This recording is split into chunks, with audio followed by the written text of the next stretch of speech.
and even on Wednesday, in front of the High Court, the students are demanding release of the detainees under detective custody. We want justice! The student remains defiant, calling for the protest to continue until... दोस्तों, आपने ये जो video देखी, ये video belong करती है हमारे पड़ोसी देश बांग्लादेश से। बांग्लादेश में पिछले हफ्ते हुए कुछ ऐसे डेडली प्रोटेस्ट जो इससे पहले बांग्लादेश के इतिहास में कभी नहीं हुए थे। लेकिन क्यों इतने सारे स्टूडेंट्स लाखों की तादाद में इस रोड पर आकर प्रोटेस्ट कर रहे हैं और अपनी मांगों को मनवाने में लगे हुए हैं? क्या है बांग्लादेश के प्रोटेस्ट के पीछे की कहानी और क्यों पूरा बांग्लादेश, स्पेशली ढाका में तबाही का मंजर हुआ है पिछले कुछ हफ्तों से? तो दोस्तों, इस वीडियो में बात करेंगे सारी बातों पर पॉइंट टू पॉइंट। तो वीडियो शुरू करते हैं बिना किसी देरी के।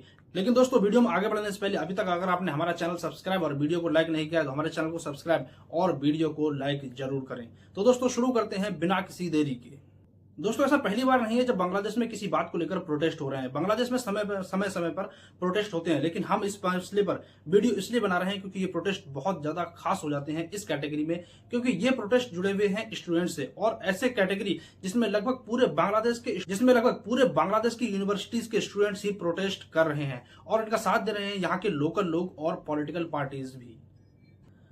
दोस्तों, इन प्रोटेस्ट की वजह से 100+ लोगों की डेथ हो चुकी है और बहुत सारे लोग घायल हुए हैं और बांग्लादेश आर्मी को इसमें इंटरवेन करना पड़ा है, लेकिन फिर भी ये प्रोटेस्ट खत्म होने का जैसे नाम ही नहीं ले रहे हैं। तो दोस्तों, ये बात है सन 1972 की। बांग्लादेश की आजादी के कुछ समय बाद जैसे बांग्लादेश के प्रधानमंत्री शेख मुजीबुर रहमान को ये आइडिया लगा कि हमारे देश में कई सारी कैटेगरीज में लोगों को आगे बढ़ने की जरूरत है। उन्होंने एक जॉब कोटा सिस्टम इंट्रोड्यूस किया। दोस्तों, शेख मुजीबुर रहमान आज की करंट पीएम शेख हसीना के फादर थे और इन प्रोटेस्ट का मतलब इसलिए भी ज्यादा अहम हो जाता है क्योंकि 1972 में जॉब कोटा का जो सिस्टम लागू किया गया था उसमें से एक कैटेगरी ऐसी थी जिसको सन 1972 से लेकर आज तक कंटिन्यू किया गया है, जिसको लेकर बहुत सारा प्रॉब्लम्स बना हुआ है। ये कैटेगरी है 30% जॉब रिजर्वेशन। जिन लोगों ने उस समय आजादी की लड़ाई में पाकिस्तान को हराने के लिए और अपना एक स्वतंत्र देश बनाने के लिए इस लड़ाई में हिस्सा लिया, उन लोगों के लिए 30% जॉब कोटा रिजर्व किया गया। लेकिन इसमें एक हैरानी की बात यह है कि यह कोटा सिर्फ उन लोगों के लिए नहीं जिन्होंने इसकी लड़ाई में हिस्सा लिया था। इसमें एक्सेप्शन वाली बात यह है कि यह कोटा सिर्फ उनके लिए नहीं बल्कि उनके चिल्ड्रन और ग्रैंड चिल्ड्रन के लिए भी ये कोटा लागू कर दिया गया, जिसकी वजह से बहुत सारे प्रॉब्लम्स हुए और इसमें काफी सारे रिफॉर्म्स भी हुए थे। दोस्तों, 1972 में सिर्फ 30% फ्रीडम फाइटर के लिए जॉब कोटा नहीं लाया गया था। उस समय कोटा और भी कैटेगरीज में लाया गया था। 30% फ्रीडम फाइटर कोटा था, 40% डिस्ट्रिक्ट लेवल पर कोटा था और 10% उन लेडीज के लिए कोटा था जो वॉर की वजह से काफी सारे परेशानियों के हालात में थे। 80% टोटल कोटा था उस समय इंट्रोड्यूस किया गया था, लेकिन इसको बात कर समय समय पर चेंजेस होते रहे।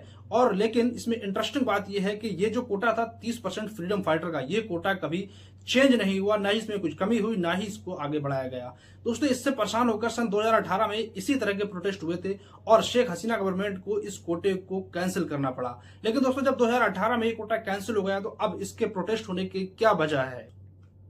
दोस्तों, 2018 में शेख हसीना गवर्नमेंट ने इस कोटे को कैंसिल कर दिया था और भर्ती मेरिट के आधार पर होती थी। लेकिन अभी पिछले महीने जो लोग इस सेवा का लाभ उठा रहे थे, जैसे जो फ्रीडम फाइटर्स के चिल्ड्रन, और वो लोग इस फ्रीडम फाइटर कोटा के लिए हाई कोर्ट चले जाते हैं और हाई कोर्ट इस कोटा को लास्ट महीने फिर से रिन्यू कर देता है, यानी फिर से फ्रीडम फाइटर्स के लिए 30% जॉब कोटा रिजर्व हो जाता है। और न कि सिर्फ उन फ्रीडम फाइटर्स के लिए बल्कि उनके चिल्ड्रन और ग्रैंड चिल्ड्रन के लिए। पूरे प्रोटेस्ट का मेन सीन सिर्फ और सिर्फ फ्रीडम फाइटर का 30% जॉब कोटे पर डिपेंड करता है।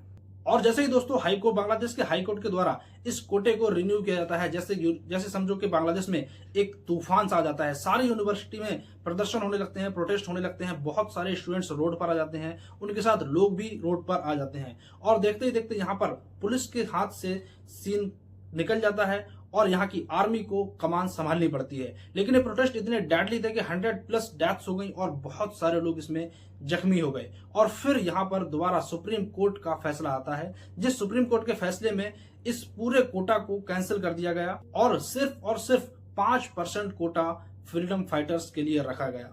दोस्तों, सन 2018 में ये कोटा 56% था, जिसमें से 30% फ्रीडम फाइटर के लिए और बाकी अलग अलग कैटेगरीज में। लेकिन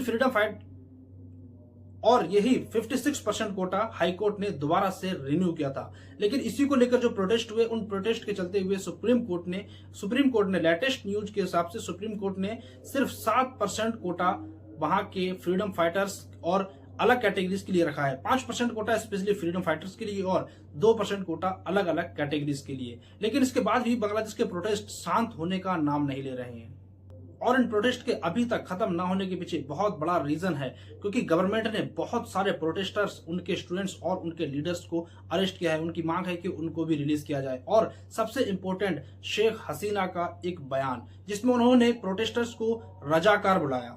दोस्तों, रजाकार बांग्लादेश में एक बहुत ही खराब टर्म में यूज किया जाता है। रजाकार उन लोगों को बोला जाता है बांग्लादेश में जो लोग पाकिस्तान और बांग्लादेश की लड़ाई में पाकिस्तान की तरफ से लड़ रहे थे, यानी अपने देश को धोखा दे रहे थे, उन लोगों को रजाकार बोला जाता है। और जब ये प्रोटेस्ट शुरू हुआ उसके बाद जब शेख हसीना का पहला बयान आया, उसमें शेख हसीना ने कहा कि क्या ये कोटा इन रजाकारों को दे दिया जाए। और उन्होंने ऐसे कहा कि ये लोग रजाकार हैं, मतलब वो लोग हैं, उनके साथ शामिल किया जो देश के दुश्मन थे, जो देश के साथ विश्वासघात कर रहे थे, उनके साथ उनको शामिल किया, जिसकी वजह से ये प्रोटेस्ट पूरे बांग्लादेश में आग की तरह फैल गए। स्पेशली ढाका के हालात बद से बदतर रहे हैं। दोस्तों ये वीडियो है छोटी सी बांग्लादेश जॉब कोटा सिस्टम को लेकर।